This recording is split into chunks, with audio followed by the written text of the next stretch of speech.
नमस्ते शेतकरी मित्रांनो, आज 4 मार्च 2026 आहे आणि आपण आज जे आरणचे प्रगतशील बागायतदार आणि सामाजिक राजकीय क्षेत्रात काम केलेले पितापुत्र भारताबा आणि यशवंतदादा ही दोघंजण ह्या बागेत आहेत आणि ही बाग यशवंतदादानं लावलेली आहे.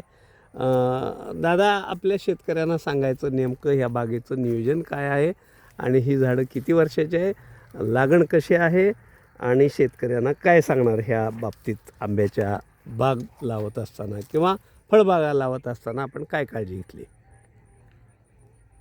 काय सांग अरे बोल, जे काय केलंय ते बोल.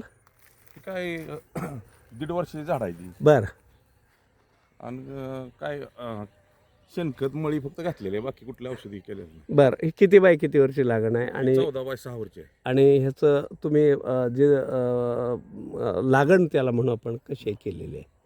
14 बाय 6 वर पूर्व पश्चिम दक्षिण उत्तर काय केलेलं आहे?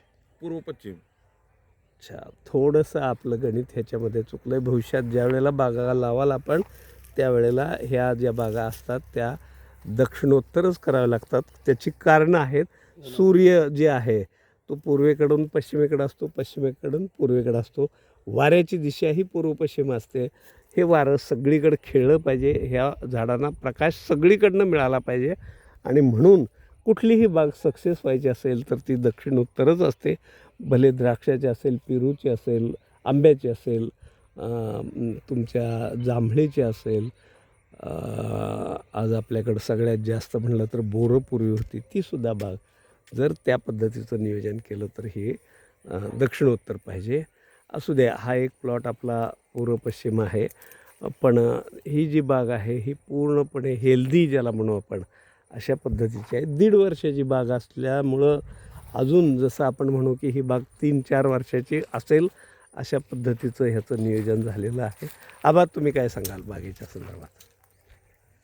ही जी बाग आहे हो ही दत्तू भाऊ घाडगे हां यांच्या मार्गदर्शनाप्रमाणे हो एक सेंद्रिय बाग सांभाळायची, बरोबर.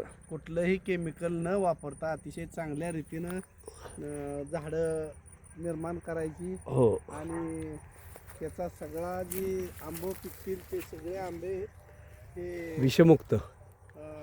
बाहेर देशात गेले पाहिजे, हो. एखाद्या देशात असतील किंवा बाहेर देशात गेले पाहिजे, अगदी बरोबर. विषमुक्त असे हो आंब्याची निर्मिती व्हावी. हम्म. एक चांगला प्लॉट, आदर्श प्लॉट जिल्ह्यातील हो व्हावा अशा दृष्टिकोनातून हा प्लॉट लावलेला आहे. हो कुठलंही केमिकल न टाकता चांगल्या पद्धतीनं वाढवलेला आहे. हो ना, सगळी झाडं निरोगी आहेत अगदी बरोबर. आणि मस्तपैकी असं ही केलेलं आहे. हो हे पुढच्या कालावधीमध्ये ह्या वर्षी सुद्धा आंबे लागलेले आहेत हो भरपूर, हो पण हो ह्याच्यापेक्षा पुढच्या वेळेला अगदी चांगलं खूप. उत्पन्न निघेल हो, अशी हो. परिस्थिती झाडामध्ये आहे. नक्कीच व्यापारी तत्वावर ज्याला म्हणू आपण प्रोडक्शन आहे ते आपल्याला घेता येईल.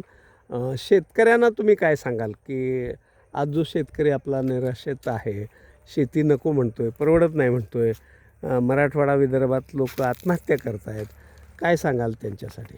खरं जर बघितलं तर ज्याला एक 10 एकर जमीन आहे त्यांनी 2 एकर आंबा लावला पाहिजे. हो त्याच्या 8 एकर जमीन एकीकडं आणि 2 एकर एकीकडं हो असं एक 4 वर्षाच्या 3 वर्षाच्या आत आत हो व्हायला कसली हरकत नाही बरोबर. आणि अतिशय चांगल्या रीतीनं हो जर जोपासना केली हो हो हो तर जर व्यवस्थिशीर मार्गदर्शन घेतलं हो हो आणि हे केलं तर जी 8 एकरात उत्पन्न आहे तेवढं उत्पन्न 2 आहे एकर एवढ्यात 2 येईल. 2 एकर आणि ह्या आत्महत्या करणं किंवा इतर जे नैराश्यात जाणं हो हो ह्या हो गोष्टी होणार नाहीत.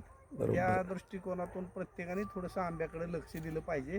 फळाचा राजा आहे आंबा. हो, ज्यावेळेला हो. आंबा बाजारात येतोय सगळे त्यावेळेला द्राक्ष असेल, पेरू असेल, सगळे खाली जी येतात. कुठली बी पिकं असतील हो ही हो हो सगळी पिकं ही त्यांचा दर कमी कमी होतात होतात. हो आणि हो आंब्याचा दर वाढतात.